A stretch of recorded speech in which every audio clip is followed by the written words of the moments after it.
So nandito tayo sa Gamo Isabela. Gahanap tayo ng makakainan kasi nakakagutom. So hindi ko pa masyadong kabisado yung paikot-ikot dito. So maglakad-lakad lang tayo, baka makakita tayo ng pwedeng kainan.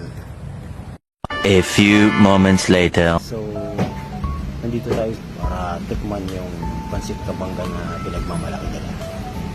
Nice. So ito na yung pansit. Yan, may itlogs, may mga sangkap, may sabaw siya. So mukhang masarap na. So tikman natin.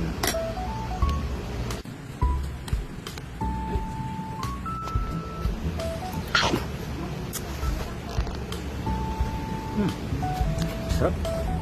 Lasang pansit.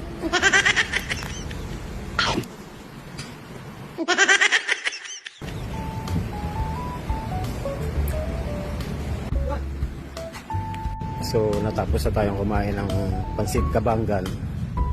Ito. Mabigat sa tiyan.